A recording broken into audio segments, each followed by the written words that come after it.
Now let's look at the state of our National Library. This is something that has nothing good to write home about. And people believe that has also contributed to the decline in the reading culture in Nigeria. So what are you doing to revamp the state of our National Library? Well, it's very unfortunate the fate that has fallen the National Library. At the moment, we don't have a National Library. That is the truth. Over the years, the project has perhaps come close to being undoable. And I had to write to the President and to the National Assembly for a special fund. Because the National Library is supposed to be a national institution that will preserve our own cultural, literary, and other outputs. We intend to make it a symbol for this nation.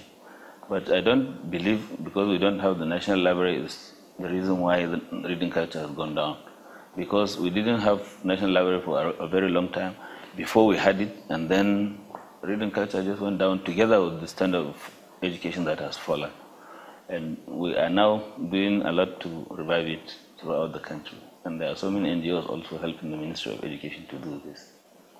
We hope the request we made to the National Assembly and to the President will get favorable attention, and then will be an edifice that the nation will be proud of. And we hope when we do that, it will help in the general upliftment of reading culture in Nigeria. What would you say is responsible for the decline in Nigeria's reading culture? What is responsible for that is what is responsible for the decline of standards in education in general. It is something that we have to just attack frontally and comprehensively in order to reverse it.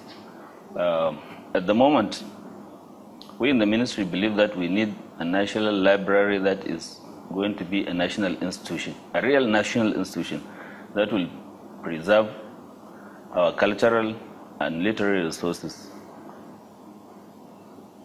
And that is what we are pursuing right now. But we believe even if we build it, there are so many things that we have to do in order to revive the Nigerian reading culture, even in the public, in our schools, and so on. Part of it may be a result of the social media and so on. Now we move to the tertiary institution now, and we'll look at the entry points and where we need to do some gatekeeping now. Recently, the Joint Admission and Matriculation Board came with an absurd story of a snake swallowing 36 million naira. How true is this? Is this something that is acceptable to the Education Ministry, to Nigeria's Education Ministry? Because the public finds it very embarrassing. And what is being done to get to the root of this? Well, we find this totally unacceptable. But first of all, I would like to tell the nation this thing happened before this administration came into being. So the people in JAM and the Ministry of Education, I think, should be commended and congratulated for having made the people to have to make this type of thing to defend themselves. The snake will not swallow even 1 naira, what more of 36 million. So at least people who have had impunity before, now they are finding it impossible to explain their conduct. We are very happy with what is happening in JAM. So are you following up this issue? Of course, they are in the hands of security forces or in the hands of investigators, EFCC and others. Immediately we handed them over. And the way you look at the happenings in JAM is, as I told you, for 40 years, JAM has not remitted up to 200 million to the coffers of government. But now within a year, JAM has paid 7.8 billion to government. And I think on the other very good side is we now know that it is possible for us to conduct the examinations into tertiary institutions without having to lay all this burden on parents. So we are certainly going to reduce the burden that they are having to pay now, because at least we know this is where the money was going before. Just join us. We've been discussing the state of Nigeria's education sector, and our guest has been the Education Minister, Adamu Adamu. Don't go away. Now let's come to the issue of mass literacy. We have a very scary statistics that could paint the entire nation in a very ugly light. We have a statistics of 50 million adults illiterate in terms of calculation, that means that we're saying that up to 1/4 of the population are illiterate. So does it mean Nigeria is an illiterate nation? What are you doing to change this narrative? First of all, if you say we have 50 million, that from the figure you quoted earlier, that will be just about 1/4 of the population. But, you know, having even 10% of the population illiterate is a big enough affair for any nation. And our intention is to launch a national mass literacy campaign,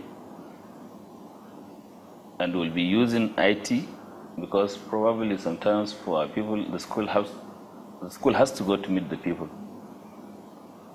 We'll be using distance learning systems, and then we'll be using the buildings of normal schools to start literacy classes during the evening, so that we'll be facing. Students can come in the morning, and then the adults will come in the evening. Let's look at the teachers now, who are also training these people. How qualified are they? When you look at the recent statistics that shows that 44% of Nigerian teachers are not qualified. So what do you make of this disturbing statistics? And what are you doing to change this reality? You know, we have already developed the National Teachers Policy, and in it we have provided steps that will take to ensure that teaching as a profession has regained its former status. If you remember, the time when probably you were a child, the teacher in your community is among the most respected people. At the moment, it is not, simply because we've allowed education, the fortunes of education, to dwindle. Nobody respects the teacher, and you know, if people don't respect a profession, the best will not be drawn to it. The ministry believes that if we make education attractive, we'll be able to draw the best people to the teaching profession. That is not enough to say teachers will be qualified overnight, because there is one thing to have quality teachers, one thing to have sufficient number of teachers, and then probably to have people who teach well. And that is what we intend to provide this nation with.